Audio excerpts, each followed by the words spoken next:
बच्चों,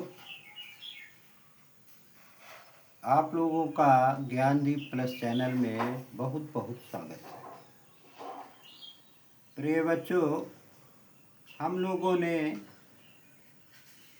कल राजपूत काल को पढ़ा। इसमें हमने जो बताया उसके आगे देखिए, कौन सा वंश कहाँ पर शासक था वो आपको हम बताते हैं। चौहान वंश अजमेर और दिल्ली दो स्थानों का शासक था। इस वंश की स्थापना वसुदेव ने की थी।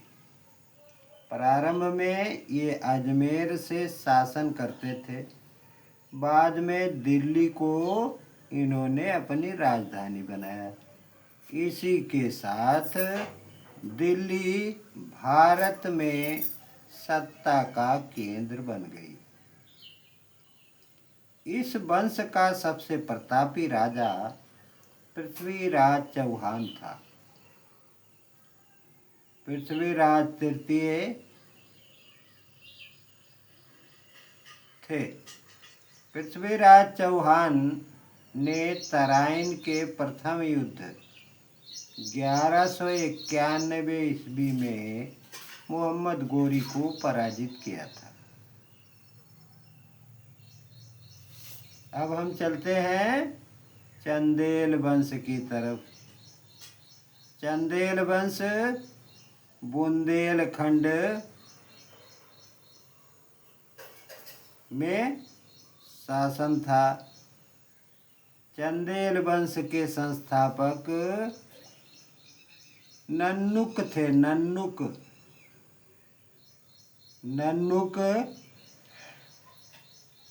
चंदेल शासकों ने प्रसिद्ध खजुराहो के मंदिर का निर्माण करवाया था।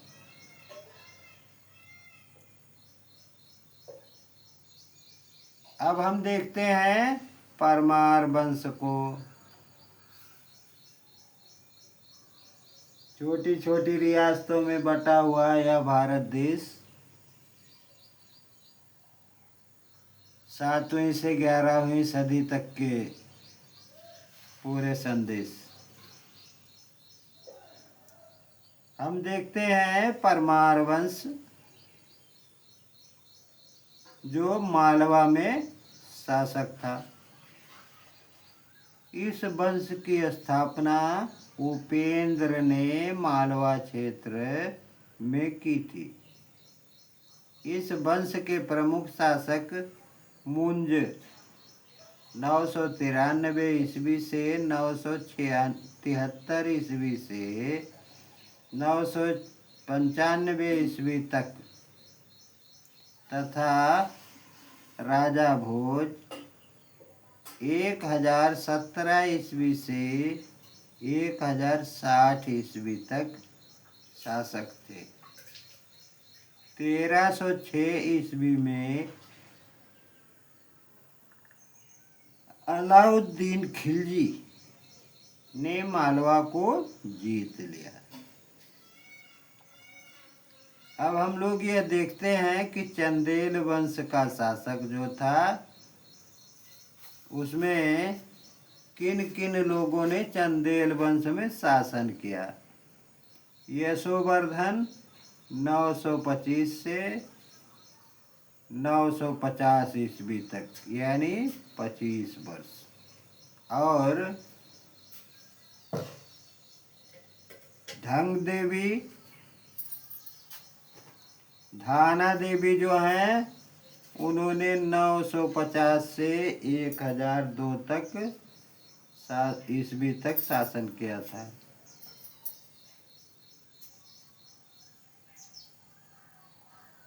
तो घाना देव के बाद माना देव 1002 ईस्वी से 1019 तक शासन किया। इन संख्याओं को आप लोग ठीक से याद कर लीजिए, क्योंकि यह प्रमुख परीक्षाओं में ज़रूर से ज़रूर पूछा जाता है। देखो बच्चों, जहाँ से भी चैनल को देख रहे हैं, लाइक कीजिए और कमेंट कीजिए तथा शेयर कीजिए। कमेंट करना आपका पूर्ण रूप से अधिकार है। बच्चों, पाल वंश बंगाल में था। पाल वंश का शासन बांग्लादेश यानी बंगाल में था। जिस समय उत्तर भारत में राजपूत शासकों का राज्य स्थापित हो रहा था, उसी समय गोपाल ने बंगाल में पाल वंश की स्थापना की। गोपाल के बाद उनका पुत्र धर्मपाल शासक बना। धर्मपाल ने सुप्रसिद्ध विक्रमशिला विश्वविद्यालय की स्थापना की। 12वीं शताब्दी के अंत में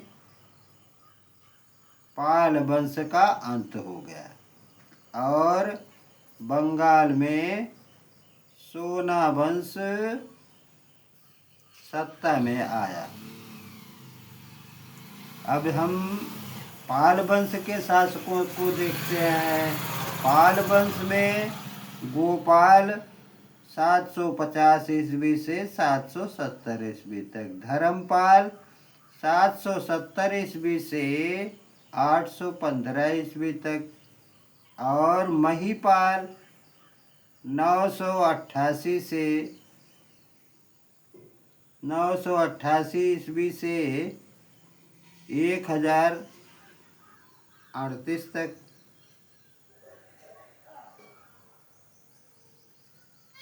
नहीं, सॉरी, 988 से 1038 ईस्वी तक उन्होंने महिपाल ने शासन किया। और न्यायपाल ने 1038 से 1055 तक और रामपाल 1077 ईस्वी से 1130 ईस्वी तक शासन किए। राजपूत कालीन समाज, अब इस समाज के बारे में देखते हैं। शासन व्यवस्था, इस समय की शासन व्यवस्था सामंती होने लगी थी, जिसमें सामंत राजा प्रत्येक वर्ष एक निश्चित आय अधिपति को देते थे। गांव में पंचायतें होती थी। उन पंचायतों पर शासन का कोई हस्तक्षेप नहीं था। मौर्यों के समय में उत्पन्न हुई पंचायती राज व्यवस्था अभी भी कायम थी। इस प्रकार राजनीतिक उथल पुथल का गांव पर बहुत अधिक प्रभाव नहीं पड़ता था। फिर आगे देखिए, सामाजिक व्यवस्था। सामाजिक व्यवस्था कैसी थी, इसे हम कल के पन्नों में पढ़ेंगे, क्योंकि सामाजिक व्यवस्था थोड़ा लंबी है, उसे बताने में अधिक समय लगेगा। बच्चों, जहाँ से भी इसे देख रहे हैं इस चैनल को सब्सक्राइब कीजिए और कमेंट में 2 शब्द ज़रूर लिखिए। धन्यवाद। बस आज इतना ही।